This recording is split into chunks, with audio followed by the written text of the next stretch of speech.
Ótimo, então vamos lá. Gente, boa noite. Eu queria dar as boas-vindas a todos vocês em mais uma das reuniões do nosso grupo de pesquisa, Constituição Política e Instituições Judiciais, vinculados ao programa de pós-graduação da Universidade Católica do Salvador. Né, com muita alegria e satisfação que a gente recebe hoje o professor Rubens Casara, que é juiz de direito, integrante da Associação de Juízes para a Democracia, colunista do Justificando, bastante ativo, tem feito um trabalho importante de intervenção no debate público, que a gente tem visto, acompanhado já, não de agora, de algum tempo, autor de várias obras, né, de interesse do nosso grupo, que discute democracia, pós-democracia, neoliberalismo, o funcionamento do sistema de justiça, entre os principais temas, né, e que estão, claro, entre os interesses do nosso grupo, que eu já tive o prazer de conhecer em outra oportunidade, mas, inclusive presencialmente, agora a gente se encontra por aqui, por esse meio virtual, então queria dar as boas-vindas ao professor Rubens. Professor Rubens, fique à vontade. A gente achou a ideia excelente, foi a sugestão da Thaís, que ele conheceu, acho que em outra oportunidade também, e sugeriu que a gente trouxesse a discussão do seu livro aqui para o grupo, que foi aceito de pronto, com muita alegria. Então, combinamos a seguinte dinâmica. A Thaís se propôs a ser relatora do texto.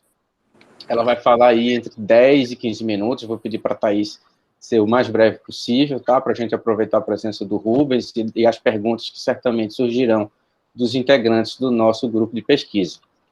Então, sem mais, eu passo a palavra para a Thaís. Em seguida, eu passo a palavra para o professor Rubens, né, para que ele faça a sua exposição, a sua apresentação, queira acrescentar algo em relação ao que a Thaís trouxe, e logo em seguida as perguntas dos nossos integrantes.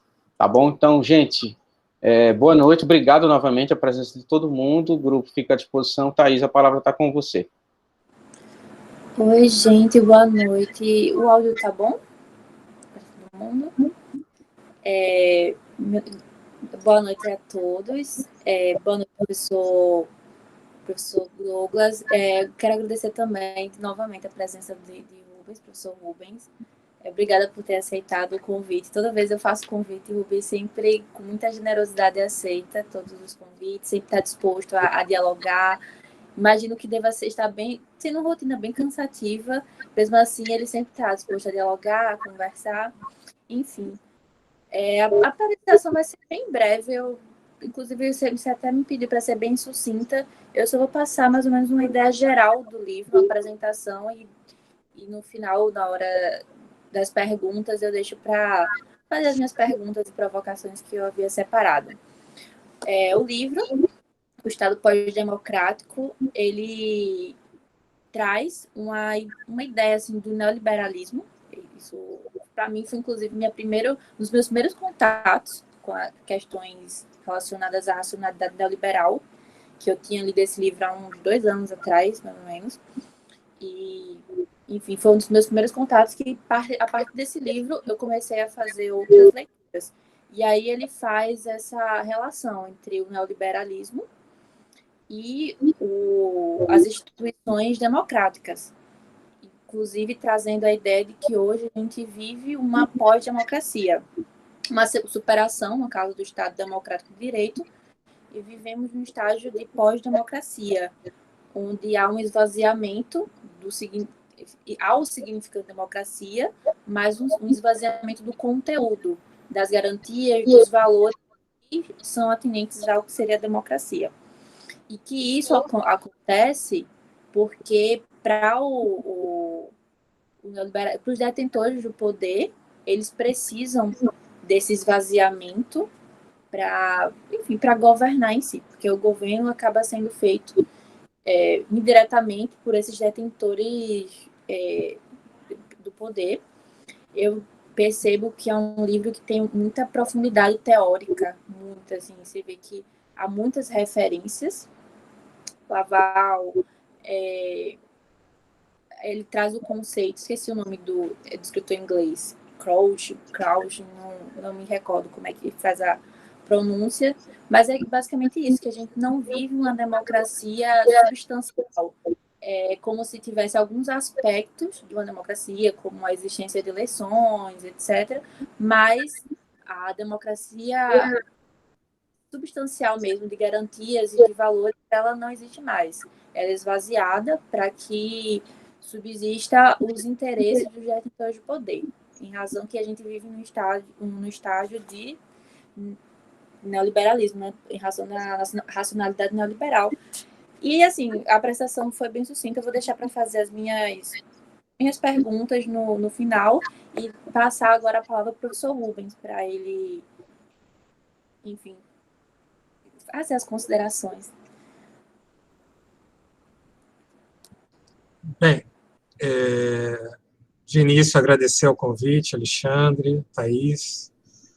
É um prazer estar aqui para debater com vocês esse livro, que foi escrito em 2017, já tem um tempinho, e tentando ser muito sucinto. O que seria o Estado pós-democrático? É o Estado submetido a uma transformação estrutural a partir da racionalidade neoliberal.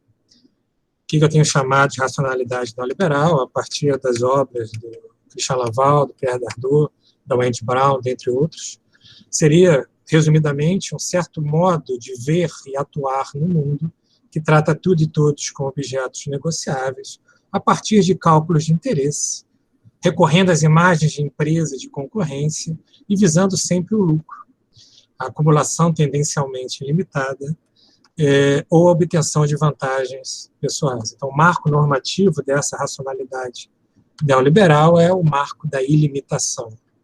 Tudo aquilo que é visto como limite ao exercício do poder, um poder direcionado à acumulação tendencialmente limitada do capital, tudo isso é visto como algo a ser afastado. Essa racionalidade produz mudanças estruturais no plano individual, no plano da sociedade e no plano do Estado.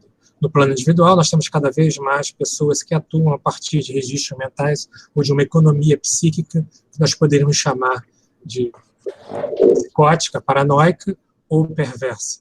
No plano estatal, no plano da sociedade, se instaura uma espécie de vale-tudo. E no plano do Estado, nós temos essa reaproximação verdadeiramente pornográfica entre poder político e poder econômico, o que faz, de maneira assim, muito resumida, desaparecer a ideia de soberania popular. Não há um governo do povo para o povo, o que há é um governo do poder econômico ou de seus representantes no interesse desse poder econômico. Também os direitos fundamentais da tradição da cidadania, que se une ao conceito de democracia atual, também são vistos como obstáculos à eficiência do mercado ou à eficiência punitiva do Estado, uma eficiência punitiva que também atende aos interesses dos detentores do poder econômico, na medida em que se dá o controle dos indesejáveis, daqueles que incomodam. Primeiro, os pobres, que não dispõem de poder de consumo, e hoje, a partir das revoluções tecnológicas, sequer interessam como mão de obra ao modelo de produção, sistema de produção, até porque a economia neoliberal ela é cada vez mais improdutiva, ou seja, ela não gera riqueza, ela procura gerar capital a partir do próprio capital, evidentemente aqui eu estou falando do rentismo. Então, o primeiro a receber essa etiqueta de indesejável é o pobre, mas nós temos também um devir indesejável. Se o Estado neoliberal tem um compromisso com aquele 1% da população que Chomsky chama de super ricos, os 99% restantes podem um dia vir a se tornar indesejáveis. Então, nós temos essa etiqueta, as lideranças de oposição, aquelas pessoas que, pelo menos, até que seja no plano retórico, mostram que existe uma opção à racionalidade neoliberal, até porque o neoliberalismo hoje, entendido enquanto racionalidade, se apresenta como a única possível, aquele velho discurso presente já em Margaret Thatcher de que não existem alternativas possíveis ao neoliberalismo.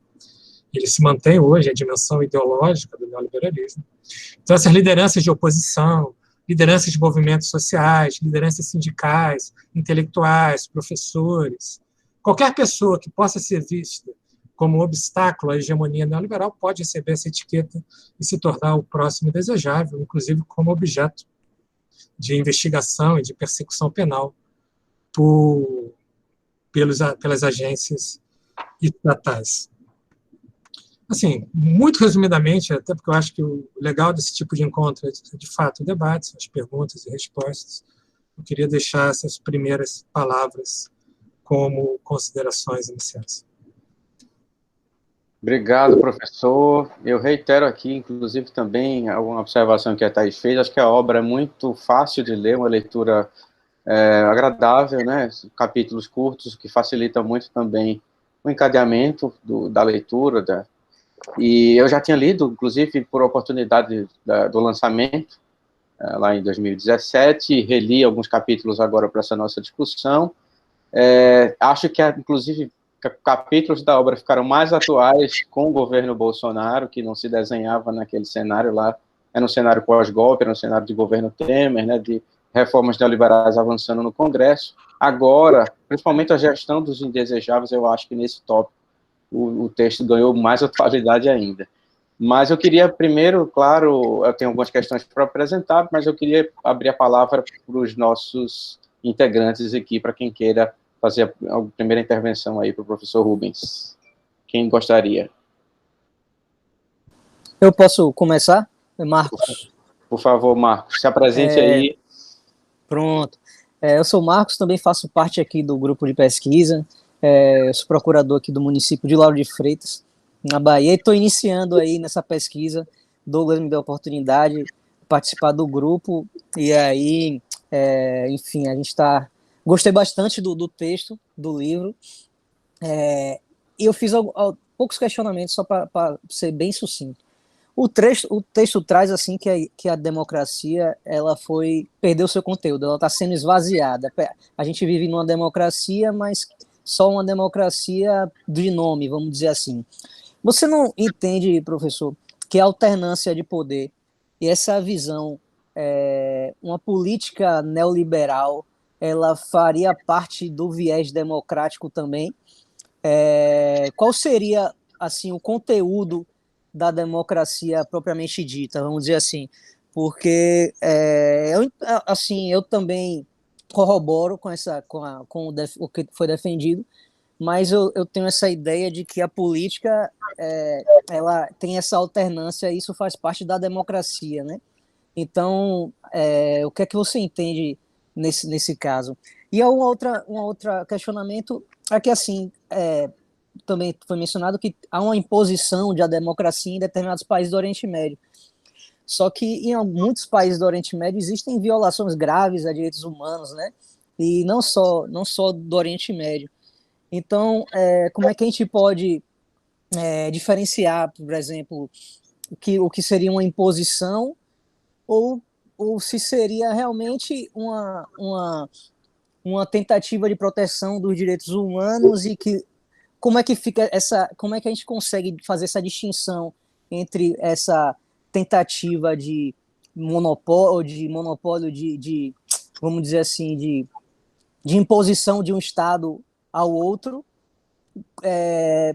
politicamente por outros interesses, mas estados não democráticos, vamos dizer assim. Esses estados, os direitos humanos são extremamente violados, não haveria uma democracia, né? Então, é mais nesse sentido. São só esses dois questionamentos. Obrigado. Posso responder? Bem, você traz colocações que são bem mais do que só esses dois questionamentos. A gente teria que discutir uma série de questões importantes.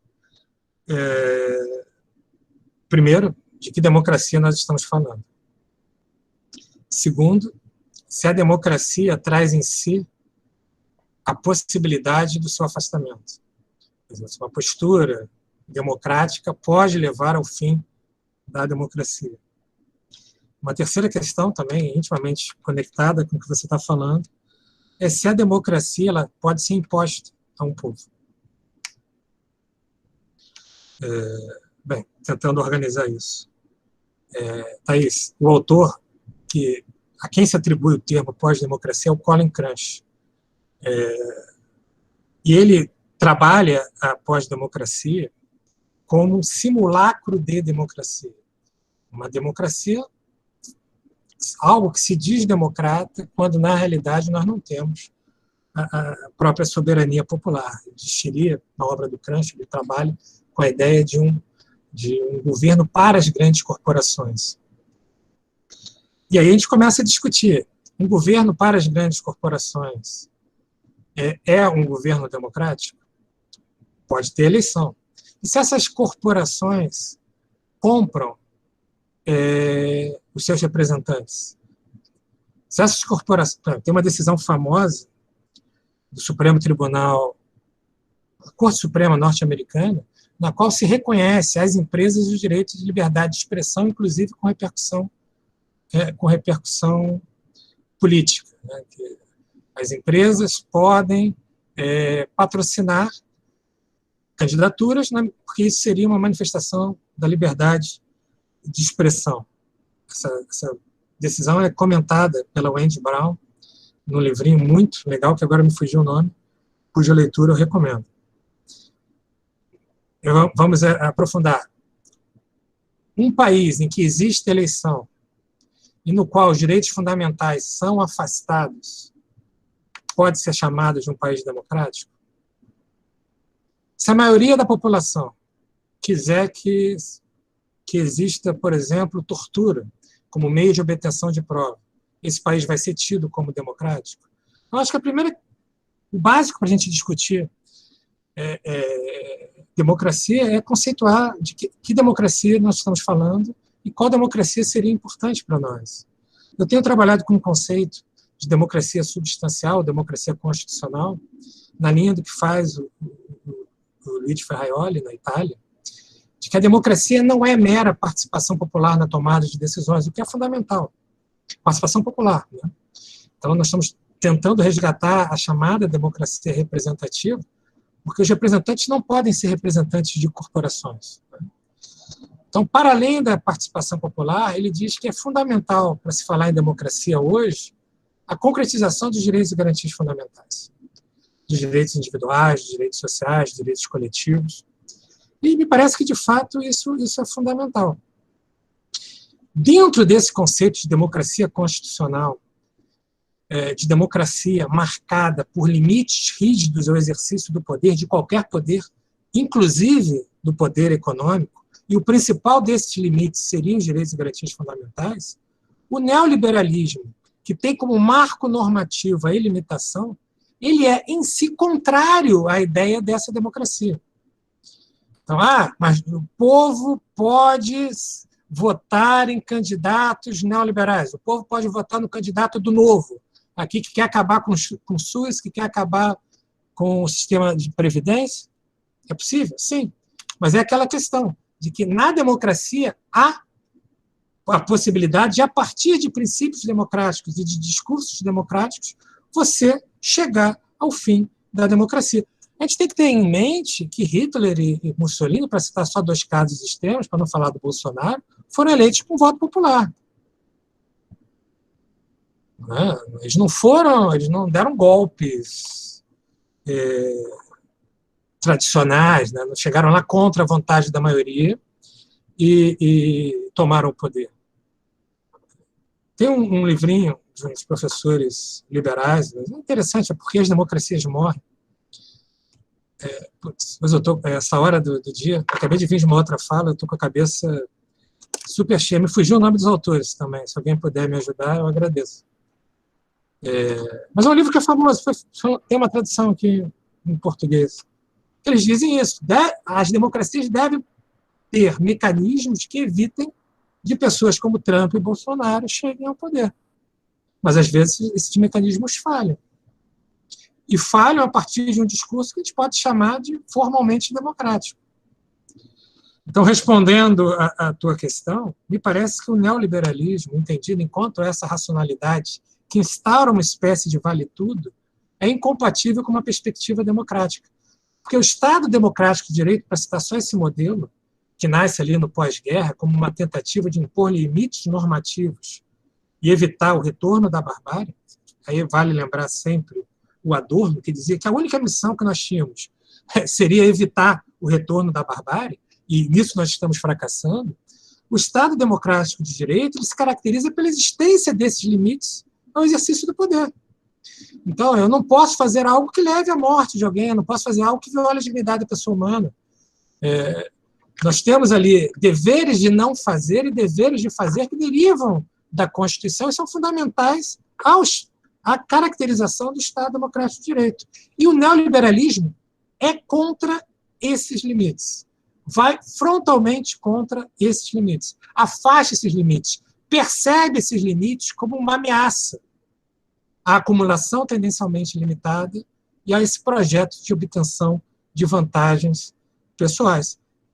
E por aí vai. Se tu pegar a obra do Hayek, e tem que ser lido, esses caras têm que ser lidos, você vai ver que ele entende que a sociedade é uma ficção, algo que não deve existir. Né? E a Margaret Thatcher reproduzia literalmente isso. Né?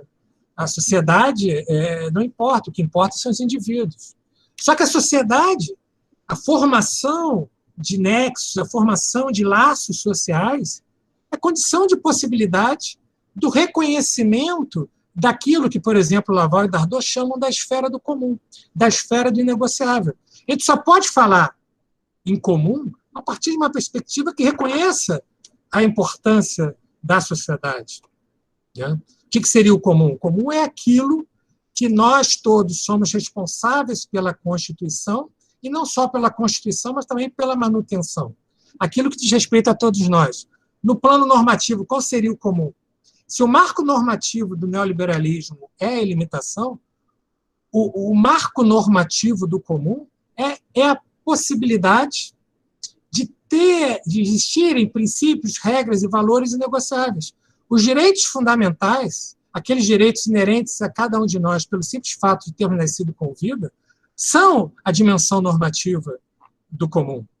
E essa dimensão normativa do comum cria problemas para o projeto neoliberal, porque impõe limites. Não por acaso nós assistimos, a partir da hegemonia do pensamento neoliberal, a desconstrução dos direitos trabalhistas, a uberização do trabalho, a desconstrução do sistema previdenciário, porque tudo isso é um incômodo, isso faz diminuir a margem de lucro. Se a gente pegar o caso brasileiro, vamos pensar, por que o Lula não tomou um golpe e a Dilma tomou? Quando eu falo golpe, é porque é de golpe que se trata mesmo.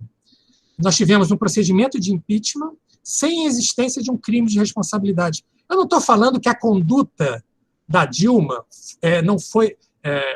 que a Dilma não praticou a conduta atribuída a ela. Eu estou dizendo que a conduta atribuída em abstrato a ex-presidenta Dilma, em si já não era crime de responsabilidade. Então, quando você tem um impeachment sem crime de responsabilidade, sequer em abstrato, que atribuíram a ela não era crime de responsabilidade, nós estamos falando na relativização da própria soberania popular. Se o presidente não interessa, ele é jogado fora. Isso tem acontecido em vários... Não é um fenômeno brasileiro. Agora, voltando, por que a Dilma caiu e o Lula não caiu? Porque, no momento, o contexto do governo Lula, nós estávamos vivendo um oba-oba em relação aos royalties. Né? Nós estávamos vivendo um momento muito interessante, economicamente, que permitiu que o poder econômico lucrasse e, ao mesmo tempo, se reduzisse a desigualdade social. Então, os super ricos lucraram, para eles estava bom, e também houve uma redução da desigualdade social. Abri um parênteses, o que aumentou um ressentimento do homem branco, um ressentimento da classe média, um ódio da classe média, mas essa é outra questão, não vem ao caso aqui, mas que permitiu que depois esse ressentimento e esse ódio fossem utilizados politicamente. No governo Dilma, o quadro econômico já era outro. A Dilma teve que fazer opções entre manter os lucros estratosféricos do poder econômico ou acabar com alguns projetos, sociais. E a opção da Dilma foi tentar conciliar, em certo sentido, mas em manter os programas sociais. Isso não foi muito bem visto. Aliás, na história do Brasil, toda vez que o poder político e o poder econômico se separaram, ainda que de forma muito tímida, nós tivemos golpes de Estado ou ameaças de golpe de Estado. Isso vem desde a monarquia. Todo golpe de Estado pode identificar nitidamente a insatisfação dos detentores do poder econômico. Eu acho que eu falei muita coisa diversa, mas, de modo geral, era essa a resposta que eu queria te dar, Marco. Obrigado, Rubens. Antes de passar a palavra para a Érica, eu passo para o Lahiri, que tinha levantado a mão. Peço para vocês serem concisos nas perguntas. Lahiri, por favor. Boa noite, professor Rubens. Boa noite, Thaís. Parabéns pela relatoria e, professor Rubens, parabéns pela obra.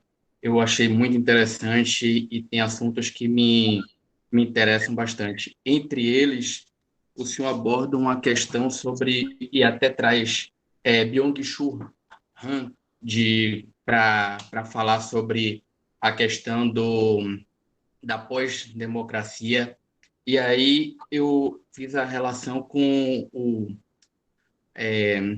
a biopolítica e a questão do estado de exceção permanente que o senhor traz também na obra, e fala a respeito disso, trazendo que existe uma ação proposital de você manter um estado de exceção permanente para atender determinados interesses de uma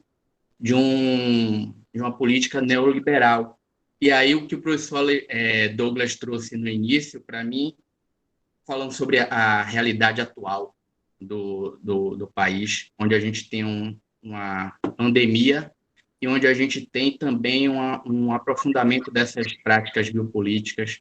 E eu queria saber a opinião do senhor a respeito de como o senhor vê essa situação agora da pandemia, onde o Estado está sendo cada vez mais atacado, no sentido de que ele não está atendendo aos interesses sociais, os limites não estão sendo impostos aos governantes, e a gente está vendo outro tipo de estratégia biopolítica, que é, por exemplo, como acontece no IBAMA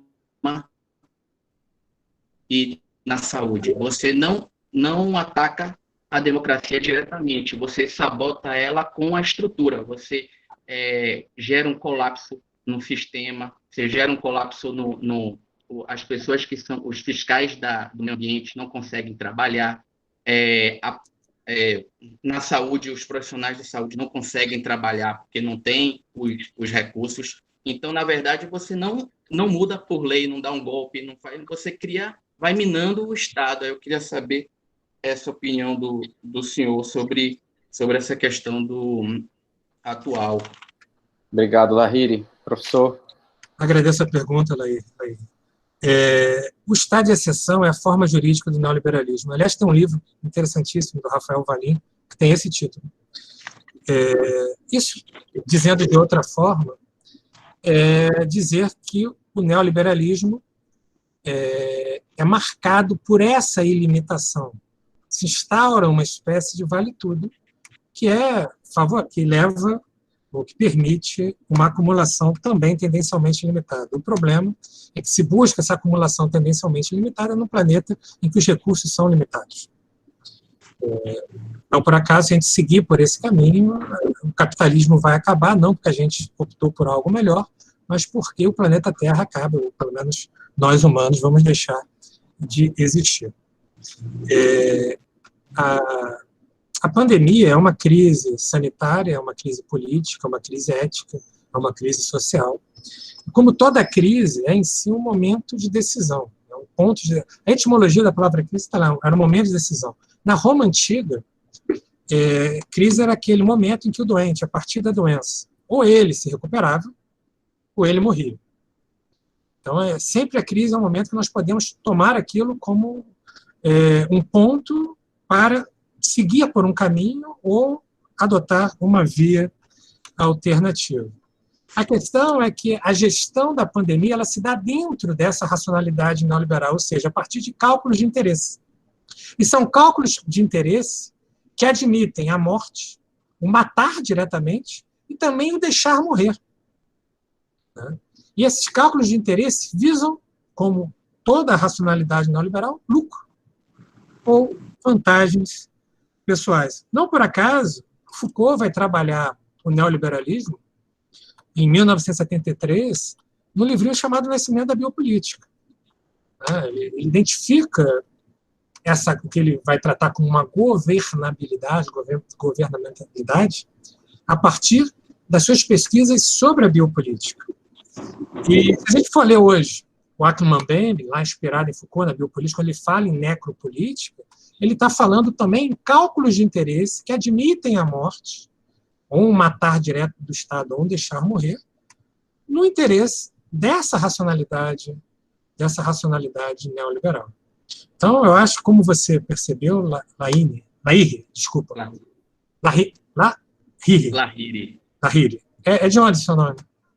É indiano. Significa o quê? Vem de Lahiri Maharaja, é um guru indiano que meu pai estudava yoga e pegou da história dele. Então, como você percebeu, tudo isso está interligado. Essa ilimitação na qual mesmo um valor como o valor vida se torna um objeto negociável. Então, é negociável quando tem valor de uso, e quando não tem valor de uso é tratado como objeto descartável. O que fizeram em Manaus, aquele ensaio da imunidade de rebanho, é puro cálculo neoliberal. Vamos admitir que morra uma quantidade X de pessoas para ver se a imunidade de rebanho é a saída para o Brasil, ou é uma saída que mantenha, na medida do possível, o lucro dos detentores do poder econômico. O Bolsonaro é uma figura interessante porque ele representa aquilo que Christian Laval e Pierre Dardot chamam de um novo neoliberalismo. É um neoliberalismo ultra-autoritário, como o do Trump, como o da Índia, do Modi, né, salvo engano, como de outros países. E aí a genialidade do neoliberalismo, a sua plasticidade, ele se adapta às mais variadas ideologias, às mais variadas visões de mundo, e muitas vezes ele se apresenta como a solução para os problemas criados por um outro modo de neoliberalismo. Então a gente tem que tomar muito cuidado no Brasil para não trocar o neoliberalismo ultra-autoritário do Bolsonaro por um neoliberalismo de sapatênis. Porque, no final das contas, os cálculos de interesse vão continuar comprometidos apenas com os detentores do poder econômico. E, a depender dos interesses desses detentores do poder econômico, nós continuamos dentro da qualidade de potenciais matáveis. Érica? Boa noite, pessoal, tudo bom? Boa noite, professor. Eu tenho que ser bem sucinta nas falas e perguntas, né? Eu vou tentar ao máximo suprimir meu tempo, gente, para poder não ocupar. Professor, antes de mais nada, parabéns pela obra. Eu parei no 4º capítulo e eu vou terminar por honra pessoal, porque eu gostei muito, é uma leitura muito fluida. E, assim, eu vou fazer pequenas observações para chegar à pergunta que eu quero chegar. A primeira é que você acabou de explicar sobre vocês estão me ouvindo? Estão me ouvindo, né, gente? Essa conformação comportamental de Bolsonaro. O Humberto Eco fala bastante naquele livro fininho dele sobre o fascismo. Porque o fascismo é meio que um Frankenstein, ele não tem um cerne ideológico único, ele tem um comportamento híbrido em diversos espectros para poder pensar um grupo que o apoie de cada conglomerado. Mas isso, enfim. Eu vi, logo nesses primeiros capítulos, você fala muito sobre um problema da representatividade democrática e sobre o modelo político que nós temos hoje, que se esvazia através do nosso próprio processo eleitoral democrático. Durante a elaboração da minha dissertação, eu li uma tese de doutorado, que eu não me lembro o nome do autor, ele falava sobre o Instituto da Representação Política, e que ele encontra legitimidade na escolha de uma coletividade que determina que fulano vai ser representante não ciclano. E o problema que a gente começa a enxergar, e que eu vejo um pouco na sua obra, não é sobre esse processo da escolha, mas é o nível de consciência da população que coloca um determinado sujeito nesse espaço de escolha, e sujeito esse que dá asa às vontades do capital e do capitalismo estrangeiro. Você faz uma citação aqui sobre o Noam Chomsky. Para quem visita o blog Outras Palavras, ele escreve muito lá junto com o Boaventura, que orientou o Caio. E ele fala muito desse livro aqui que eu acabei comprando, chamado A Formação do Terceiro Mundo, que é um livro um pouco mais antigo, e junta com esse aqui, com a Planejamento Urbano Municipal, explicando sobre a importância do fortalecimento democrático local para que você fortaleça o processo democrático a nível nacional. E minha pergunta, de eu estar falando isso tudo, Você acredita em alguma outra alternativa, ainda que seja uma pergunta um pouco utilitarista, você acredita em alguma outra alternativa de modelo representativo ou eleitoral, além do que a gente já tem hoje, enquanto alternativa de médio e longo prazo, para melhorar a qualidade democrática que a gente vive hoje, se a gente está vendo um processo de ruptura democrática através do próprio processo democrático? Eu acho que a pergunta seria... Me fiz clara na pergunta? A pergunta seria essa. Eu acho, Érica, que só é possível uma alternativa se a gente produzir uma contra-hegemonia, uma racionalidade alternativa à racionalidade neoliberal. Até porque a gente só pode falar numa verdadeira democracia se nós tivermos informação. E a informação, a partir da racionalidade neoliberal, é tratada como uma mercadoria. E mais do que isso, é tratada também como algo que pode ser ocultada a partir de um determinado interesse econômico. Não é novidade que poucas famílias controlam os meios de comunicação de massa no Brasil. Também não é novidade que nós vivemos um momento no qual a própria verdade é relativizada. Se fala na era da pós-verdade. Que é um fenômeno, essa relativização, essa dessimbolização, são fenômenos tipicamente da racionalidade neoliberal. Por exemplo, a verdade ela é substituída por uma mercadoria. A verdade é sempre complexa, positividade e negatividade. A verdade ela é substituída por aquilo que interessa ao detentor do poder econômico, aquilo que interessa aos grupos econômicos que controlam os meios de comunicação. Num momento assim, como garantir uma informação adequada ao eleitor? Você tem, isso também não é algo novo, você tem a formatação de verdadeiros idiotas. Né?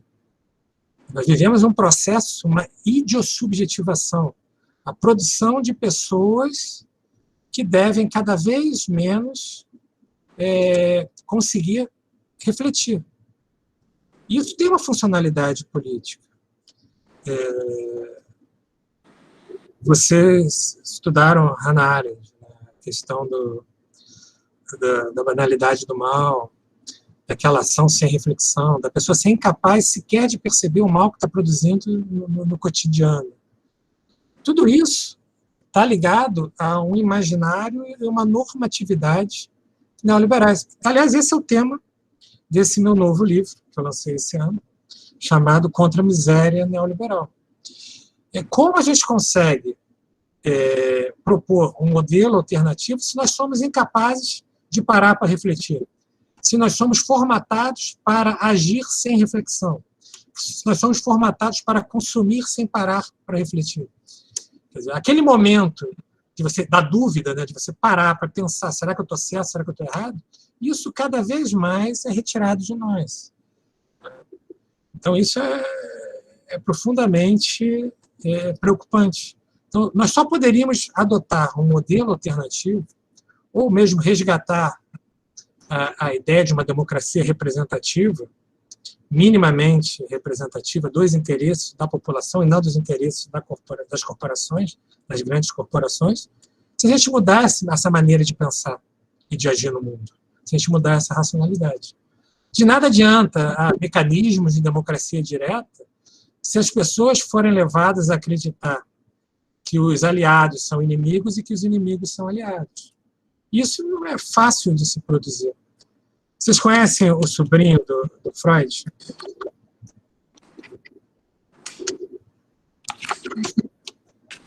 É um cara que escreveu um livro... Não, termina. Não. Minha cabeça hoje está um caos. Eu esqueci o nome do autor também. O cara sobrinho do Freud é o cara que seria um dos pais da propaganda moderna. O cara transformava os capitalistas, que eram mal vistos, em heróis da sociedade, etc. E aí você começa a trabalhar com a manipulação das massas. Esse cara é um cara que precisa ser lido. Não sei nem se o livro dele está traduzido para o português. Se esperarem 2 minutinhos, eu acho que ele está citado no meu livro. Só que eu não tô... Eduardo Bernardo. Exatamente, obrigado. Então, esse é um cara que precisa ser lido para entender que muitas vezes os heróis são transformados em bandidos e os bandidos são transformados em heróis. E como falar numa democracia verdadeiramente representativa no contexto desse? Tem que mudar a racionalidade para poder mudar as condições de possibilidade de uma verdadeira democracia. Isso não estou falando de Brasil, isso é um fenômeno mundial. Excelente. O Wellington ou o Caio querem fazer alguma colocação?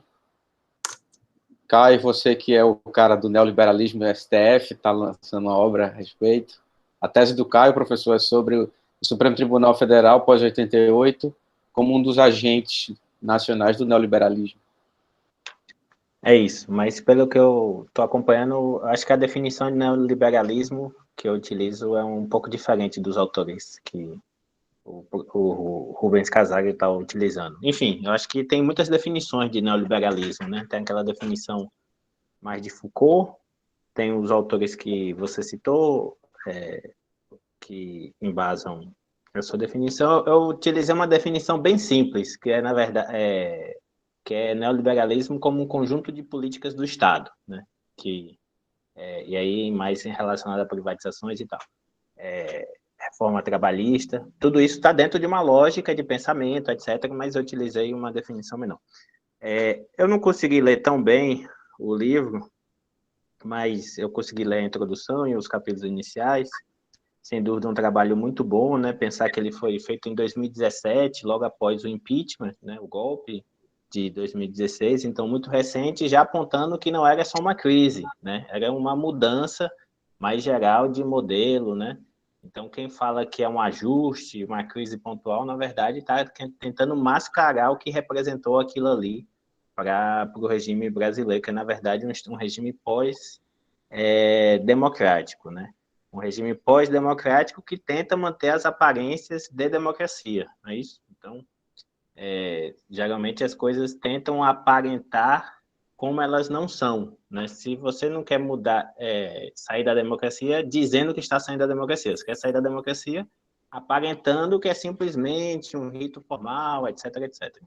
Então, invadir o Iraque dizendo que está promovendo a democracia. No Brasil, promover a escravidão dizendo que é liberal, né?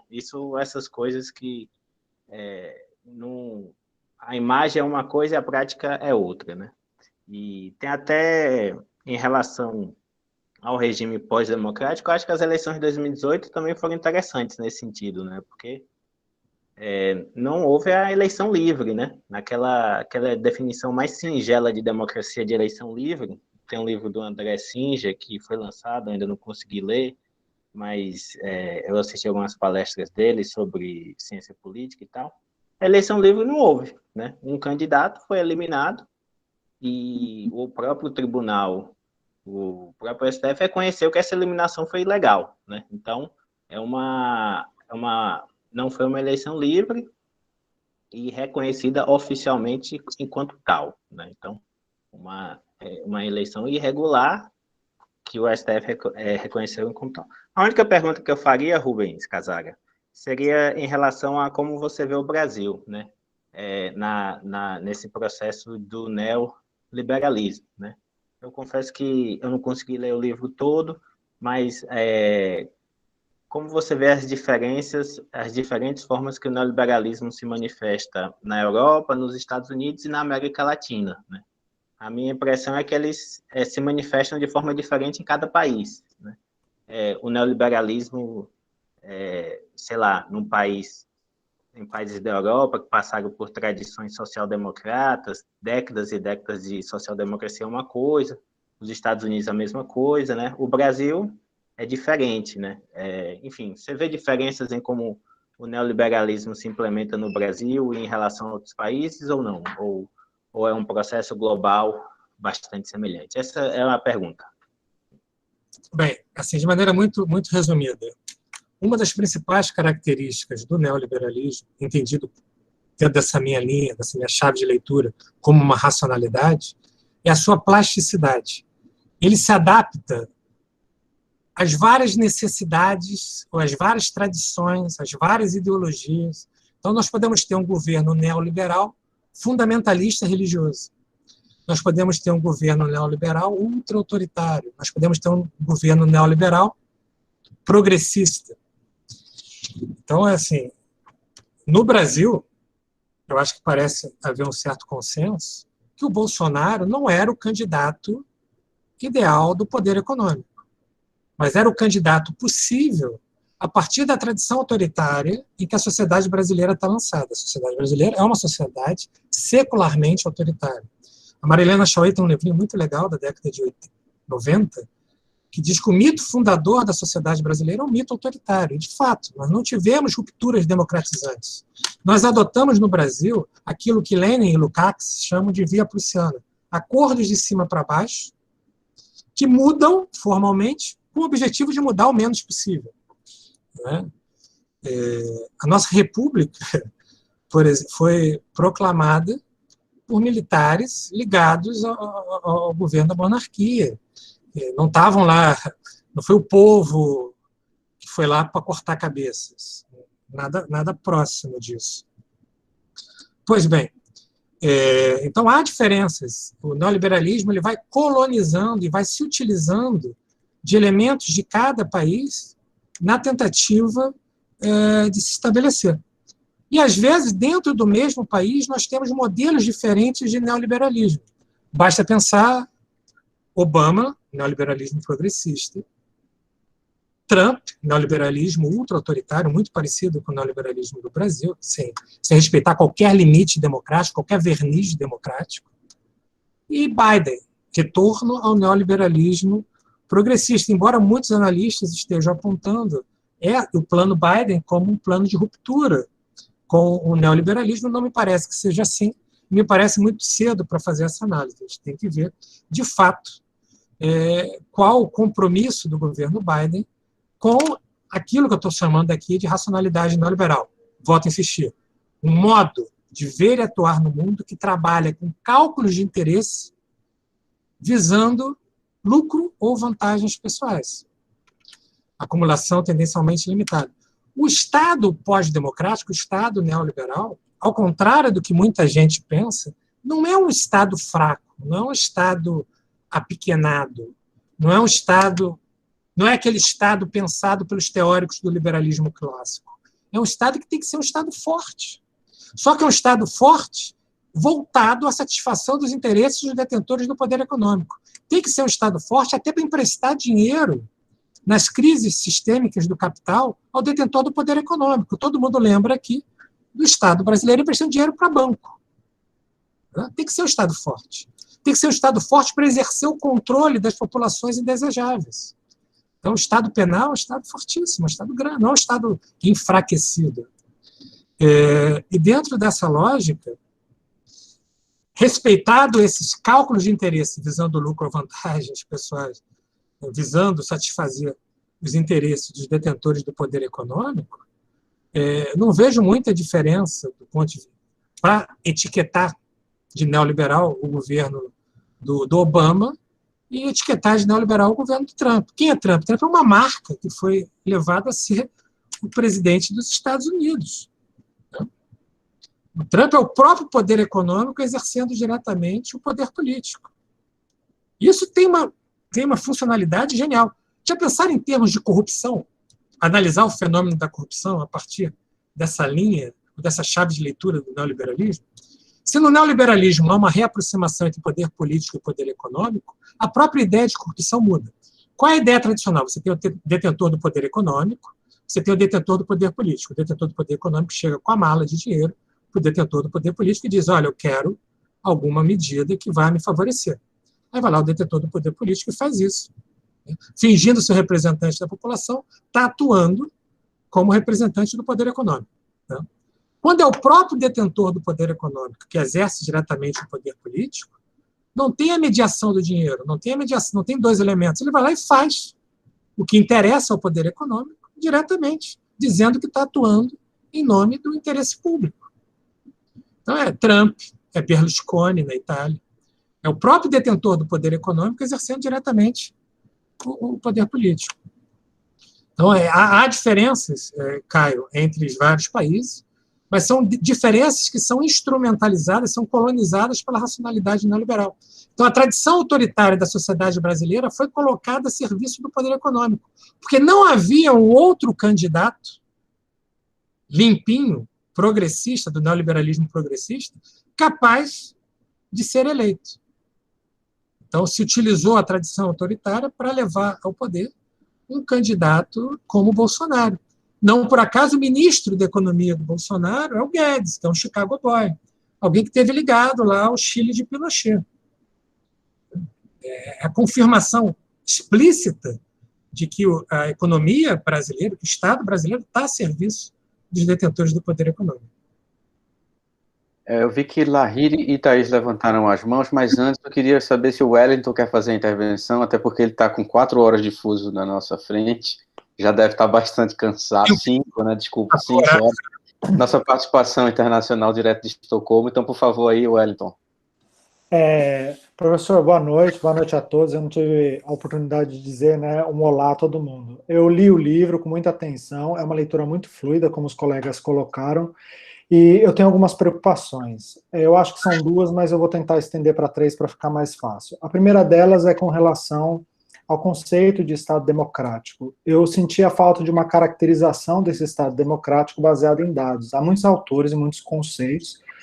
Isso é importante para a pesquisa ou para a fluição do pensamento através de definições que sejam qualitativas, mas é importante a gente mostrar alguns dados para não pautar a candidato ou governo A, B ou C e fazer uma espécie de diferenciação que seja, de alguma maneira, tendenciosa.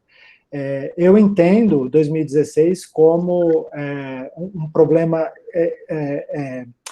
extremamente preocupante, não só para a democracia brasileira, porque uma presidenta eleita foi tirada do cargo por um processo completamente faccioso, mas eu tenho a preocupação de olhar, por exemplo, a relação dos governos por alguns dados. Então, o senhor citou, por exemplo, a questão da concentração de renda, né? O que aumentou no Brasil foi, segundo os dados da Pesquisa Nacional de Domicílio, feita pelo IBGE, o que aumentou no Brasil foi a renda média.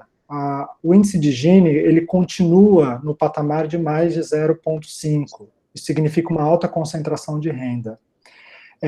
Existem dados sobre desmatamento agora mais do que nunca, dados sobre saneamento básico, dados sobre moradia, dados sobre violência na periferia. O último Atlas de 2016 da Claxo aponta que aproximadamente 800 mil pessoas, mais de 800 mil pessoas morreram entre 1980 e 2016, quando eles concluíram o Atlas. Então, eu achei que faltaram dados para definir um pouco o que seria esse Estado democrático, para pensar no que seria um Estado pós-democrático. Conceitualmente está correto, porque a gente pode pensar, né, conceitualmente, do ponto de vista qualitativo, mas se o governo Bolsonaro vai passar, e eu espero que ele passe, o quanto antes possível, que democracia nós retomaremos, ou que pedaços de democracia, que democracia foi deixada para trás? Tá? A primeira era essa. A segunda é mais objetiva, um pouco mais complexa, talvez na resposta. A ideia valor de uso da pessoa aparece em vários capítulos, né? Ela atravessa vários capítulos. É valor de uso da pessoa, focada na definição marxista do uso das necessidades, né? O uso da mercadoria para satisfação da necessidade, ou seria uma coisificação, reificação, para além? Porque tem um nível subjetivo aí da utilização do outro, né? Não é só a utilização da força física do outro, é também a dominação da subjetividade do outro, né? Dizer o que o outro gritar com o outro. Eu penso muito na relação trabalhista, né? Enfim. E a terceira e última, a exceção virou regra. Esse título desse capítulo me interessou bastante, pena que foi curto, mas não seria a exceção continuar a regra? Que momento que não foi exceção no Brasil? Se a gente falar de uma democracia formal, ok, talvez a gente possa pensar né, em um Estado democrático de direito que não seja formalmente conduzido pela exceção. Mas se a gente volta, né, na primeira pergunta, na questão dos dados, da maneira como a realidade efetiva de direitos, né, no Brasil, ou como o Congresso, as políticas públicas, enfim, efetivam direitos no Brasil, não seria isso? A exceção continua a regra? Obrigado, professor. Eu que agradeço as perguntas que me permitem desenvolver várias ideias. Porque aí tem uma questão interessante, né? Que livro foi esse que eu escrevi? Eu escrevi esse livro para um grande público. A ideia era discutir com o público que, em regra, não lê ensaio. Meu livro anterior tinha sido Mitologia Processual Penal, que foi um livro que foi indicado para o Jabuti, que era uma tese. Uma vez uma pessoa falou, pô, comprei seu livro empolgadíssimo para ler, gostei do título, mas não entendi nada do que estava escrito. Eu falei, nós temos um problema quando você quer escrever para ser lido. Primeiro você escreve para identificar problemas que você vê, né? Você escreve para organizar o seu próprio pensamento. A gente escreve a partir de inquietações. E quando você escreve para exteriorizar aquela inquietação e a pessoa não entende rigorosamente nada do que estava escrito, é um problema do autor. Então, eu escrevi esse livro para ser um ensaio, um modelo de ensaio, para um público que não fosse um público da ciência política, do direito. E surgiu um fenômeno engraçado, que o livro começou a ser adotado em universidades, em cursos de graduação e pós-graduação de ciência política. Está adotado no concurso da Defensoria da Bahia, quando nem de longe a minha intenção foi escrever para um público que já tivesse uma pré-compreensão desses fenômenos. E isso gera essa impressão que todo mundo tem, quando o livro é fácil de ler. Porque foi feito para ser fácil de ler, foi feito para um público que não tivesse essa... Então, eu fugi de citações, de jurisprudência, de dados. Isso foi uma opção para a elaboração desse livro. Ao contrário, por exemplo, desse novo livro, que é o Contra a Miséria Neoliberal, que foi o objeto da minha pesquisa de pós-doutorado com Laval na França. Então, é justamente o contrário. Estou lá trabalhando a origem das coisas, dados concretos. Então, a concepção do livro fugia um pouco dessa exigência acadêmica de se buscar dados, de se demonstrar empiricamente. Quando eu falo em Estado Democrático de Direito nesse livro, portanto, eu estou trabalhando com um tipo ideal que nem de longe chegou perto de se concretizar no Brasil. Nós sempre tivemos no Brasil, para citar uma expressão do orientador do Caio, do Boaventura, uma democracia de baixa intensidade, eu diria de uma baixíssima intensidade. Por isso, a transformação dessa democracia de baixa intensidade numa pós-democracia se deu sem nenhum trauma. Eu acompanhei, no ano que eu vivi na França, o movimento de tentativa de reforma previdenciária lá. A população foi para a rua e quebrou tudo. Algo que bem distante de acontecer no Brasil, onde, para uma grande parcela da população, nunca houve democracia. E você tem razão, para uma grande parcela da população, a exceção sempre foi a regra. Quando eu digo que a exceção virou regra no Brasil, a partir dessa racionalidade neoliberal, estou falando a partir da década de 80, quer dizer, não algo novo, e que cada vez mais as pessoas perderam a vergonha de defender posturas explicitamente antidemocráticas. Então, sequer aquele verniz democrático no Brasil hoje existe. Se a gente pensar que os ditadores, até a redemocratização formal do Brasil, nunca admitiram ou elogiaram a tortura, e que o atual presidente eleito elogia explicitamente a tortura, nós estamos vendo do que eu estou falando nesse sentido. Quer dizer, não há qualquer preocupação com a democracia. E no Brasil não há qualquer preocupação sequer de dar uma aparência de democracia. O que existe, por exemplo, nos Estados Unidos, o que existe na França, mesmo sob a hegemonia neoliberal. Isso, para mim, me parece muito, muito, muito evidente. As pessoas perderam a vergonha de relativizar direitos fundamentais.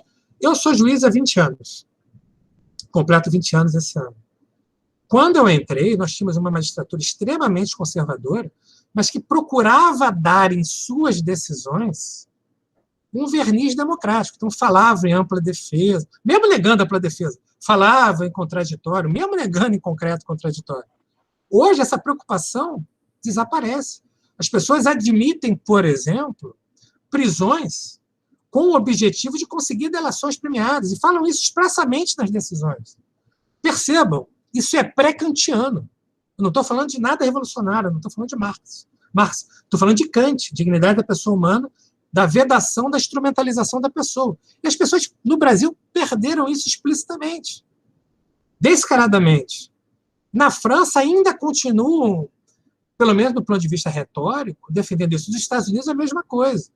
Por mais que a gente veja lá práticas que, no fundo, são antidemocráticas, mas se dá um verniz democrático. O próprio Trump, nas barbaridades que ele falava em defesa da democracia. O Bolsonaro fala explicitamente em defesa da tortura.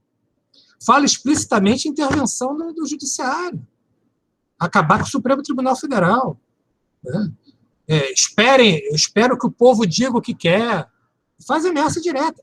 Isso em países em que a tradição democrática foi mais sedimentada seria inviável. A Le Pen, que na França é conhecida como Hitler de saias, disse que um personagem como Bolsonaro seria inadmissível lá. Então, é nesse sentido de que não se tem mais sequer pudor de travestir de democrático determinados atos, que eu falei da exceção virou regra. Sobre a questão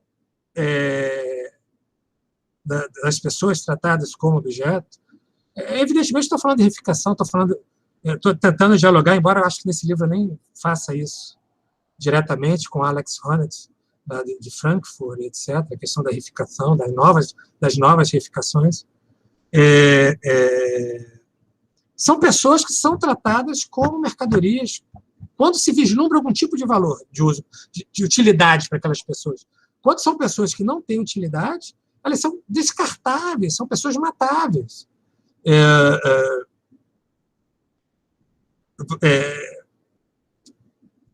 As pessoas não fazem mais nexo com outras pessoas. O outro é sempre visto ou como objeto a ser utilizado, ou como uma empresa concorrente que deve ser vencida, ou como um inimigo a ser destruído.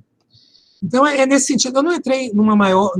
Tanto é que você menciona isso, Hélio, que é um capítulo curto, da exceção virou regra, e o objetivo era esse, era colocar questões que gerassem reflexão e que permitissem um desenvolvimento a posteriori daquelas categorias e daquelas ideias que foram desenvolvidas nesse livro. Muito na linha do que faz o coreano Han, né, que são livros curtos, mas são livros que buscam gerar algum tipo de reflexão. Esse livro Estado Pós-Democrático ele foi seguido por um outro livro chamado Sociedade Sem Lei, no qual eu procuro analisar as consequências dessa racionalidade neoliberal no plano da sociedade, ou da destruição dos laços sociais, no plano da instauração desse vale-tudo.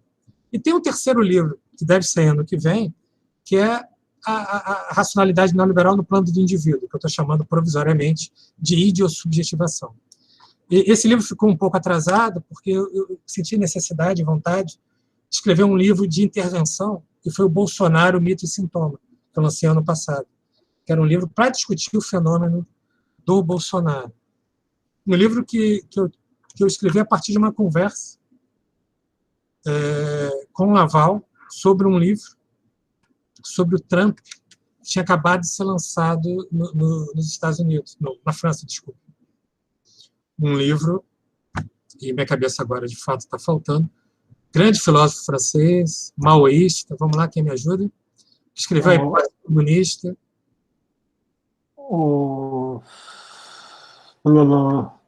Alain...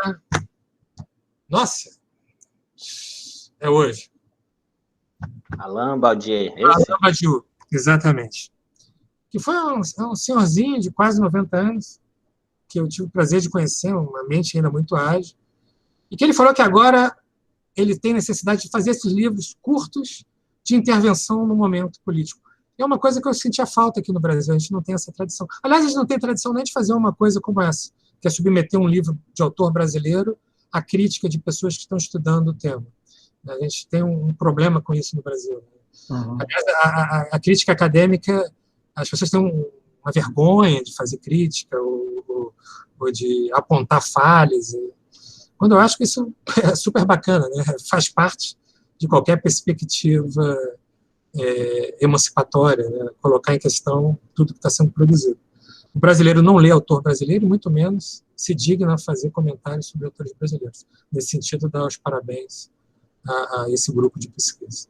Eu não sei se você Wellington, mas... Respondeu. Não, eu só queria dizer que muitos autores ficam irritados com perguntas ou provocações, enfim, mas que bom ver de maneira positiva, né, a recepção. Então, agradeço mais uma vez. Eu que agradeço a pergunta e a colocação. Érica, Lahiri e Thaís, tem perguntas, eu vou pedir para vocês serem bem concisas, por favor. É o Lahiri primeiro? Vamos lá, Lahiri. Thaís levantou primeiro, professor. Pode falar, Thaís, por mim. Acho que... enfim. Então, vou falar logo. Eu vou fazer uma pergunta, na verdade é uma opinião do professor Rubens sobre essa questão da racionalidade neoliberal. Atravessa um pouco a questão da pergunta de Érica, mas eu trago para o meu objeto de pesquisa. Hoje eu pesquiso e estou escrevendo sobre os movimentos de renovação política. Um dos pontos que eu abordo é que esses movimentos existem tanto no âmbito da ideologia de esquerda quanto de direita. Só que hoje, os que predominam no espaço público, no espaço político, são, apesar deles se denominarem suprapartidários e sem uma ideologia posta, eles são denominantemente neoliberais, ou seja, um renovo, um acredito da vida. Enfim. E aí, uma das... Ai, gente, caiu. Agora esqueci até o que ia falar. Enfim, o que a gente percebe no âmbito político, já pensando que, assim, como eu estudo, trabalho com política, estou escrevendo sobre política, então eu já estou com a minha cabeça em 2022 pensando como é que a gente faria para combater o que está posto. Porque mesmo que não seja Bolsonaro, mesmo que ele não seja eleito, eu acredito que os detentores de poder iriam trabalhar uma terceira via, que seria também o que o professor falou, o neoliberalismo de sapatênis, um pouco mais palatável do que esse autoritário que está. E aí o que eu pergunto seria possível, seria viável a construção nesse âmbito de movimentos de renovação política, um movimento, digamos, sei lá, o meu que contra-majoritário, para combater, para disputar narrativa e disputar espaço com esses movimentos e cooptar eleitorado, cooptar pessoas, até para que a gente consiga lançar candidaturas comprometidas com a democracia mesmo, com a democracia substancial, ou você vê que a gente acabaria se confundindo e não seria uma estratégia interessante e inteligente, porque hoje a gente tem que ir para esse campo da política e disputar espaço com esses grupos neoliberais, porque cada vez mais eles estão ocupando mais espaço, não só no governo, a questão do executivo, como no próprio parlamento.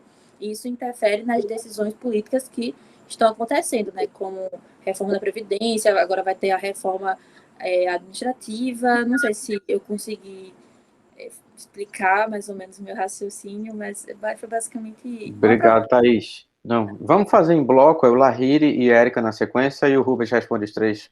Pode ser. Pronto. Então, vou fazer logo uma pergunta.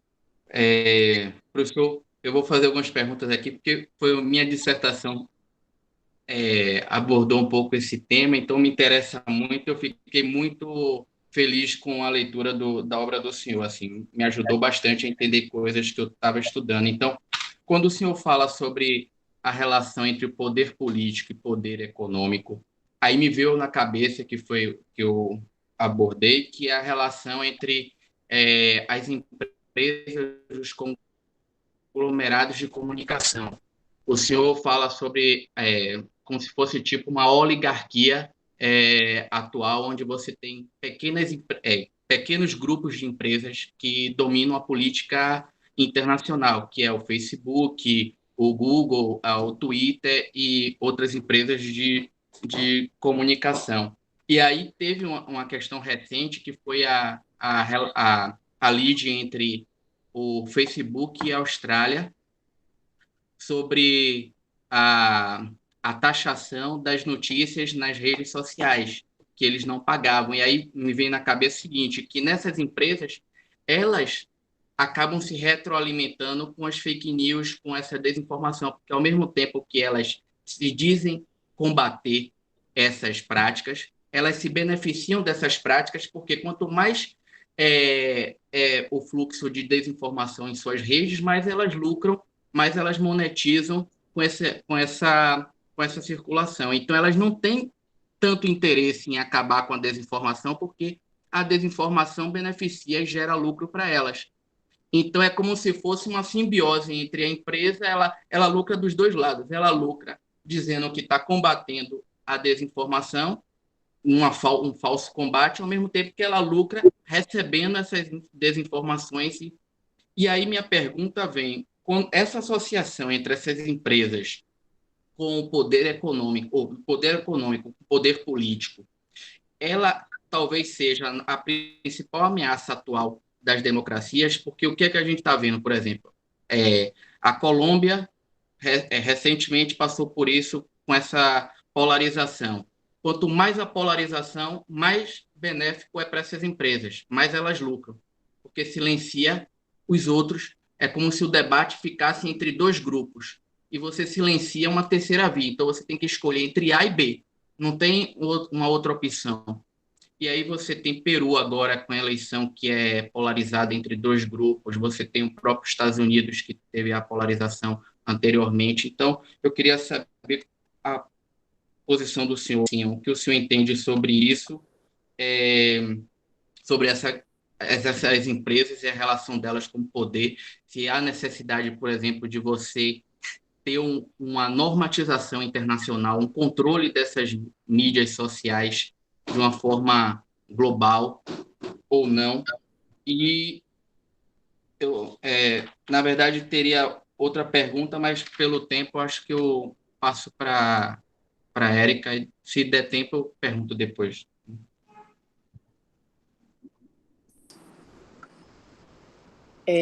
Eu não vou fazer minha pergunta agora, porque, pelo que eu estou pensando aqui, eu comecei a ver o 5º capítulo e talvez seja injusto fazer essa pergunta agora. Eu prefiro terminar de ler o livro e mandar essa pergunta para o professor depois. Acho mais honesto ao debate, porque envolve alternativas. Eu fico pensando, ainda que seja uma coisa muito propositiva, eu penso em alternativas, e esse conflito sobre a modificação da nossa estrutura se daria originalmente pela mudança do poder da estrutura política para reverberar e talvez barrar ou diminuir os efeitos práticos do poder econômico, ou isso começaria do poder econômico para mudar o nosso modelo político ou fortalecer o nosso modelo político. Então, é uma pergunta que vai desembocar provavelmente nos próximos capítulos. Então, eu não vou fazer essa pergunta agora, professor. É mais honesto ao debate. Deixa só para lá, Riri, que a pergunta já foi muito grande. Bem, vamos lá. Questão da Thaís, que toca numa característica, num efeito dessa racionalidade, que é a dessimbolização. Até os significantes perdem seus significados originais. A corrupção vira um significante vazio e passa a ser qualquer coisa que possa atacar o inimigo. Renovação pode ser a coisa mais tradicional possível, né? Os movimentos de renovação visam, na realidade, um movimento reacionário, um retorno. Então, sim, são coisas interessantes. Agora, Thaís, me parece que aí Gramsci tem razão, né? Guerra de posição, guerra cultural. O bolsonarismo, por exemplo, é um aspecto que é pouco comentado, procura criar, e aí, nesse sentido, o Olavo de Carvalho, ele é mais ele é um leitor de Gramsci, né? Procura criar uma revolução cultural bolsonarista, né? Deseja mexer nas almas, né? Conquistar as almas. E isso exige uma reação. Então, eu acho que é possível, e não só possível, como é necessário produzir contra-hegemonia. Você já ouviu falar num grupo chamado Tenda?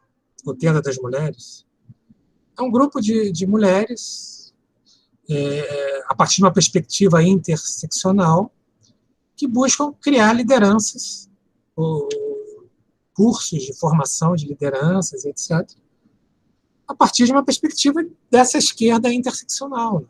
Mulheres negras, mulheres trans, todas juntas, fazendo formação política. Isso já é um movimento contra-hegemônico que busca entrar nessa guerra cultural, entre aspas, e defrontar e enfrentar esses movimentos de inovação, a nova BR, etc.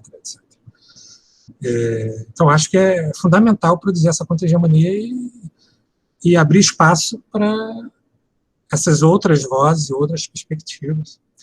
Porque um dos aspectos, talvez seja o principal aspecto ideológico do neoliberalismo, é se apresentar como uma única opção possível. Tudo que não é neoliberal é ingênuo, é infantil, é utópico. Até a palavra utopia ganha um sentido pejorativo forte. Então, a gente tem que resgatar isso, resgatar as utopias mesmo, resgatar a possibilidade de um outro mundo possível. Movimentos como o Occupy, o Fórum Social Mundial, Porto Alegre, que nasceu em Porto Alegre, etc., são, em certo sentido, espaços de resgate desse outro mundo possível. Porque se a gente não acreditar que há um outro mundo possível, a tendência é inércia, manter parada. É isso mesmo, não tem como mudar. Isso tem uma função ideológica de manutenção do status quo.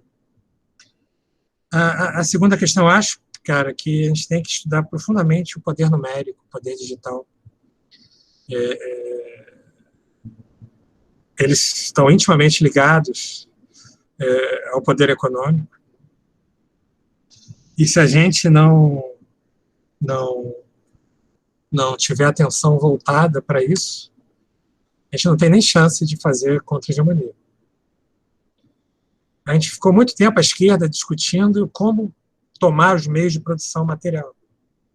Hoje o desafio talvez seja maior, é tomar os meios de produção material e tomar os meios de produção de subjetivismo.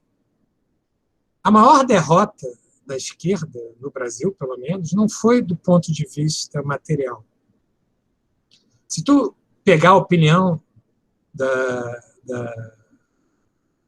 do povo brasileiro, basta pensar que o Lula saiu do governo com 80% de aprovação. O que nós perdemos em dado momento foi a luta pelo imaginário. Se criaram imagens que se tornaram hegemônicas, que são contrárias a qualquer perspectiva democrática, qualquer perspectiva emancipatória. A principal dessas imagens é justamente essa de que não é possível nada diferente disso que está aí. Ou que todos os políticos são iguais, ou que tudo é sacanagem, ou que todo mundo é ladrão. Ou imagens do sentido de que o mais velho meio de fazer política é novo. Né? Quer dizer, foi essa briga pelo imaginário. Então, a gente tem que tomar os meios de produção de subjetividade, o que implica em discutir o poder numérico, o poder digital, e disputar esses espaços ali dentro. Agora, a gente não pode ser ingênuo de imaginar que Facebook, Twitter, YouTube e etc. não são empresas que estão querendo lucro. Você menciona muito bem a questão da luta contra as fake news, que, ao mesmo tempo, são incentivadas ali dentro dessas máquinas de produção de subjetividade. Vou mais além. Tem um estudo muito interessante de um autor, que eu também não vou lembrar o nome agora, mas que ele trabalha a questão do terrorismo, de como o poder numérico, ao mesmo tempo, afirma combater o terrorismo e incentiva. Como vários atos de terrorismo recentes foram produzidos ou foram organizados dentro dessas máquinas de produção de subjetividade. Facebook, WhatsApp, como aquilo serviu para organizar o terrorismo. Ao mesmo tempo que tem todo um discurso de combate ao terrorismo ali dentro. É a mesma coisa que você estava falando, só dando um outro exemplo. Porque aquilo lá é empresa, precisa ter engajamento. Então você só pode engajar na luta contra o terrorismo se tiver terrorismo. Você só pode engajar na luta contra a fake news a partir da divulgação das fake news. E você gera essas bolhas. E aí, impossibilidade de diálogo entre as bolhas. Mas isso tem uma funcionalidade política muito evidente. Né? funcionalidade política muito evidente. Então, eu diria, como lutar contra isso? Tomando os meios de produção de subjetividade, criando redes alternativas, né? Buscando aquilo que eu falei para a Thaís, que é a luta contra-hegemônica, né? A produção de uma nova hegemonia que vai disputar espaço com as atuais posições hegemônicas, comprometidas com o grande capital, né? Com aquele 1% dos super ricos a que se refere Chomsky. Eu acho que mais ou menos aí tem também uma resposta para a Érica, né? A gente tem que tomar os meios de produção, não tem jeito. E a gente tem que resgatar categorias que foram demonizadas por esse pensamento conformador. Categorias como, por exemplo, a luta de classes. Ela está aí, está presente. Talvez os conceitos tradicionais de burguesia e proletariado não deem conta. Mas que existe uma luta de classes evidente, existe. Quando você nega a luta de classes, você mantém os vitoriosos na posição de vitoriosos. Eu acho que é por aí que a gente tem que caminhar. Comentário talvez. Eu estava ouvindo uma entrevista, gente, peço perdão porque é que é um meio acadêmico. Aquele Leandro Carnal estava conversando com Rafinha Bastos e ele fez uma pergunta que eu acho super pertinente aqui para o debate, que é assim, ele questionou uma onda, até trazendo para um debate sobre gênero, né, sobre esse contramovimento feminino de aceitar o corpo da mulher como ela é, com suas imperfeições e perfeições, que isso se torna cada vez mais reforçado pela nova geração. E o Leandro Carnal, ele falou, olha, eu não sou materialista, mas eu vou citar aqui o Karl Marx para explicar que todo e qualquer produto, ou toda e qualquer manifestação em movimento, ele se transforma em um produto vendável. Logo, ele vai ser interessante ao capitalismo, principalmente quando isso gera e produz lucro. Então, não interessa se a mulher procura um corpo padrão ou o corpo não padrão, qualquer dos dois vira um produto, qualquer um dos dois acaba ficando na moda, principalmente para essa geração do consumo, da hipervalorização das suas próprias características, que no final das contas confirma muito do que o que uma grande parcela da academia acaba criticando o Karl Marx, são conceitos que acabam sendo muito atuais. Mas, enfim, era só isso. Não, de pleno acordo contigo. Sim, Ele tem que estar atento para a colonização de movimentos progressistas. A própria ideia de neoliberalismo progressista está nisso, né? E parcela do movimento feminista, parcela do movimento negro, parcela do movimento operário são cooptados. Não podemos ser ingênuos. Isso não é redução da desigualdade, ao contrário, é reafirmação da desigualdade. Se você pegar dois autores, sei lá, Simone de Beauvoir e Achille Mbembe, tá? Dois autores, um discutindo a razão negra, o outro discutindo a razão feminista. Embora Simone de Beauvoir inicialmente nem se afirmasse como feminista. O que ela vai dizer? Que a mulher é uma construção, né? A mulher é uma heteromarcação, né? O homem marca os seres como sendo mulheres para dizer depois que aqueles seres são inferiores. A mesma coisa em relação ao negro, né? O negro só existe quando sai da África, né, que a pessoa é marcada como negro, né, para dizer que hierarquicamente está numa posição inferior. Então a gente tem que tomar muito cuidado com uma certa apropriação desses movimentos que no Brasil são chamados de identitários, né? A gente tem que até discutir o conceito de identitário, que é uma outra coisa.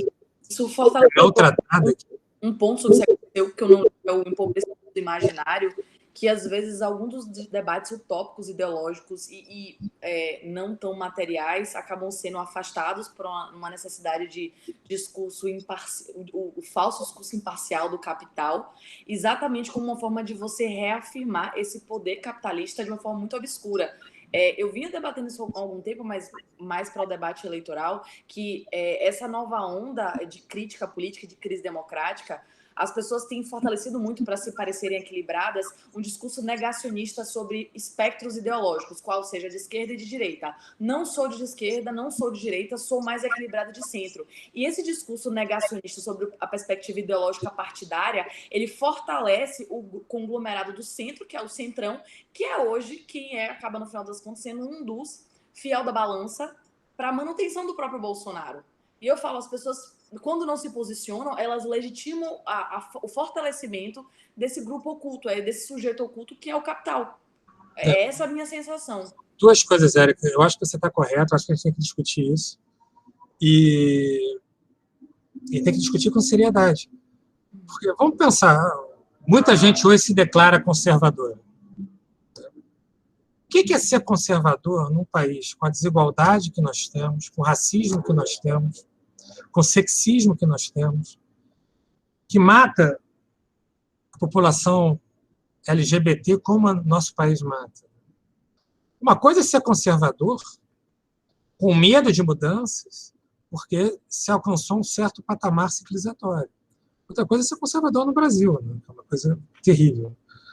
Uma outra questão que eu gostaria, um texto que eu gostaria de sugerir à leitura aos senhores e senhoras, que é o Castelo dos Vampiros, do Mark Fisher. Eu não sei aqui quem chegou a ler. É um texto importante e que toca em questões que deveriam ser objetos de muita atenção atualmente da esquerda, né? Por que a esquerda se distancia tanto do povo? Mark Fisher é o nome do autor. No Brasil foi lançado recentemente um livro dele chamado Realismo Capitalista. Eu acho que a tradução em português é essa. Vale a pena ler também, mas esse texto vocês encontram na internet. Tem uma tradução pavorosa na internet, com erros de concordância, mas não é do Mark Fisher, tá, gente? Os erros de concordância, foi do tradutor. Mas vale a pena ler. E ele vai discutir como a gente se afasta da população a partir de uma certa pureza da esquerda e como isso é desastroso. Você, em vez de conquistar aquela pessoa com quem você tem alguma divergência, você, para usar uma expressão da moda, você cancela aquela pessoa, né? Está cancelado, não falo mais com você. É feio, é idiota. Às vezes a pessoa comete um erro, às vezes um ato falho freudiano, né? Fala uma besteira ali que soa machista ou racista. Em vez de discutir com aquela pessoa e trazer aquela pessoa para o teu lado, mostrar em que sentido aquela pessoa está errada, mas num termo educado, em condições assim, de debate mesmo, né? De reconhecer que você não tem razão em tudo e a pessoa também não está errada em tudo, você já automaticamente já etiqueta aquela pessoa de perdido para a causa e você está alimentando o bolsonarismo. Esses dias, aquela atriz deu uma declaração pavorosa, nossa. Juliana Paz. E aí a esquerda caiu de pau na mulher. Uma idiota, uma imbecil. Aí vem aquela outra pessoa pavorosa, Bia Kicis, sei lá, né? E fala, não, você está certa de se manter neutra nesse jogo político, etc.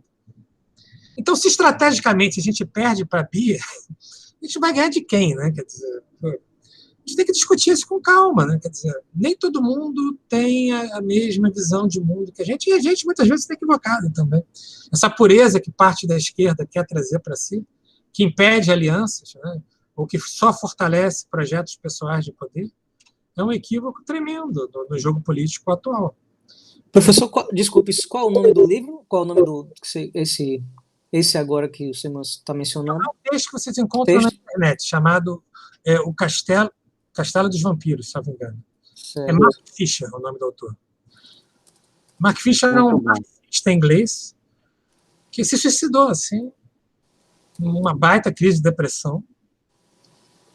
Mas era um cara genial, acho, um cara que precisa ser lido, precisa ser resgatado. É só um parêntese, só para terminar, justamente essa última fala sua, que eu pessoalmente me identifico, porque apesar de eu até me ver como uma pessoa com algum pensamento, uma área mais voltada para a área social, eu não consigo me identificar com os partidos hoje de esquerda. É como se fosse exatamente isso que você falou. Os partidos de esquerda afastando as pessoas que se identificam com políticas de esquerda. Então, isso fortalece o lado, lógico que, polarizado do jeito que a gente está, fortalece hoje o bolsonarismo. Por isso que eu anotei, que eu achei extremamente interessante. Eu me vejo nessa situação. Eu me vejo uma pessoa que realmente se preocupada com as questões sociais e que não se identifica com o lado que é tido como social, que é tido como o protetor, o assistencialista, enfim. Até porque eu lendo o seu livro, eu não sabia, eu identificava partes da era PT e partes da era Bolsonaro ali no mesmo contexto neoliberal. Vários, assim, né? A gente, infelizmente, né? muitos partidos de esquerda atuam a partir da racionalidade neoliberal, que é a lógica, por exemplo, da concorrência.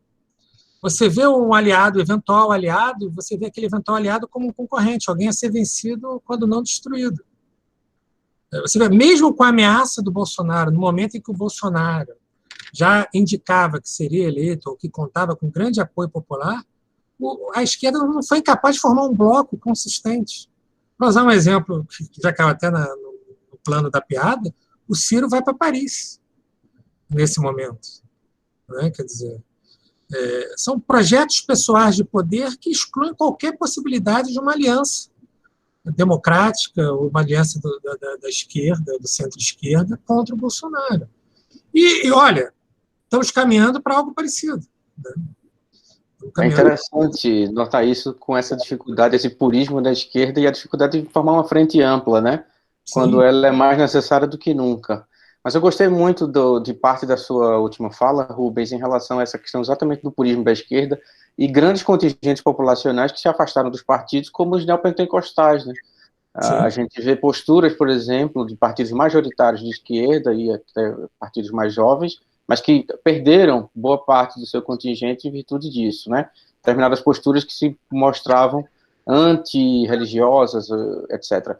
Mas a gente já está com mais de 1h30 de reunião, e para encerrar, se ninguém tem mais uma pergunta, eu gostaria de fazer uma, talvez esteja mais vinculada aos propósitos do nosso grupo, que a gente tem feito já desde o ano passado, que é discutir o judiciário, democracia, como é que as profissões jurídicas, né, desempenham uma determinada função, determinado papel, o campo discursivo do direito, como é que ele se articula com formas democráticas ou formas, talvez, pós-democráticas na sua acepção aí, no termo que você utiliza.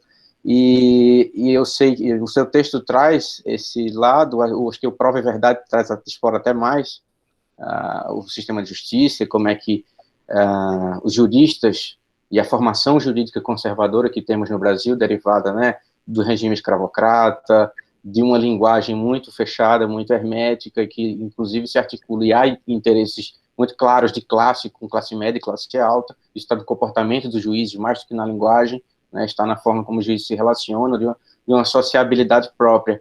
Eu vi que no livro, inclusive, houve um termo que me chamou muita atenção, de que, em grande parte da magistratura brasileira, é possível notar alguns Eichmanns. Existe um pouco de Eichmann, de uma racionalidade burocrática e sem espaço para essa subjetividade em cada um, ou pelo menos em boa parte dos juízes brasileiros. E aí eu queria perguntar, Rubens, como é que você enxerga, é uma pergunta mais de opinião, do seu diagnóstico, o judiciário nessa era após, né, eleição Bolsonaro, porque a gente teve um movimento fortíssimo de lavajatismo, uma atuação muito proeminente do Ministério Público, né, que inclusive, como a Marília Lomanto escreveu recentemente lá no Brasil de Fato, um texto interessantíssimo, fazendo uma relação com o mito de Narciso, né, de como é que eles não se enxergam, acham que são heróis, mas na verdade não querem se enxergar a face feia, né, do Ministério Público. E igual ao Judiciário, né. O Conrado até escreveu um texto interessante hoje na Folha a respeito disso, né, colocando o Barroso como um desses agentes, uma pessoa que está ali envolvida nesse meio. Havia, inclusive por parte da mídia neoliberal e parte do discurso, tanto da mídia jurídica quanto a mídia social, de que as instituições freariam o ímpeto autoritário do Bolsonaro e de que o judiciário estava nesse jogo e que faria parte, ou seja, que Moro seria uma garantia, inclusive, do Estado Democrático de Direito ao estar presente. Então, eu queria te ouvir, como é que você enxerga aí o judiciário nesse movimento pós-2018? Uma pergunta bem macro, mas é bom que te dê condições de explorar bastante aí. O que você acha legal? Bem, o judiciário não é um todo monolítico, ao ponto de que hoje nós temos um Supremo Tribunal Federal, no qual cada ministro é um Supremo Tribunal Federal diferente. E isso é um dado a ser levado em consideração. Agora, do ponto de vista da racionalidade neoliberal, da mesma maneira que o Estado neoliberal passou a ser um Estado a serviço do poder econômico, o poder judiciário, como todas as agências estatais, também passaram a ser agências estatais a serviço do poder econômico. Então, desaparece, em linhas gerais, qualquer pretensão de concretizar direitos fundamentais através do Poder Judiciário. O Poder Judiciário perde a sua função de garantia e se torna um Poder Judiciário comprometido basicamente com duas coisas: homologação dos interesses dos detentores do poder econômico. A gente pode citar várias decisões radicalmente comprometidas com o poder econômico, inclusive suspensão de mandado de segurança, decisão de mandado de segurança por presidentes dos tribunais, sempre no interesse do poder econômico, e controle dos indesejáveis. O Poder Judiciário se torna explicitamente um órgão comprometido com a persecução penal daquelas figuras que recebem o carimbo dos indesejáveis. Não por acaso, um fenômeno que é antigo começou a ser tratado com muito mais cuidado atualmente, que é o do lawfare, né, que é a utilização do sistema de justiça como arma contra os inimigos políticos. O direito também é instrumentalizado para servir contra os inimigos políticos, a partir de vários significantes, dentre os quais, principalmente, o significante da corrupção, que é sempre corrupção do outro, que é sempre corrupção do inimigo político. O Poder Judiciário brasileiro, por sua vez, ele nasce, e hoje está muito ali num ponto de interseção entre uma origem aristocrática. O Poder Judiciário nasce no Brasil ali para os filhos dos potentados, né, exercerem uma função, e uma tentação populista, né, um desejo de agradar ou de manipular esses sentimentos, como ressentimento, medo da população ali nas decisões. Isso, de modo geral, se dá de uma maneira muito inconsciente. A isso soma-se o que nós já falamos aqui da tradição autoritária da sociedade brasileira, que nunca elaborou fenômenos como a escravidão ou mesmo a ditadura civil-militar. Isso é muito presente no Poder Judiciário. Todos vocês têm em mente que, com a redemocratização formal do país, as mesmas pessoas que serviam a ditadura continuaram exercendo poder no Poder Judiciário, inclusive na escolha das pessoas que iriam ali entrar, né? Quer dizer, controlando os concursos públicos, quando passou a ter concurso público, etc. E tudo isso leva a essa permanência do autoritarismo dentro do ambiente do Poder Judiciário. Eu vou sugerir a vocês a leitura, fazer uma autopropaganda, né, de um textinho meu chamado Bolsonarismo Judicial, no qual eu trabalho essas questões do lavajatismo e do bolsonarismo, que são irmãos, né, são movimentos irmãos, estão ligados ao autoritarismo. São dois grandes movimentos autoritários na sociedade brasileira hoje, são esses dois movimentos.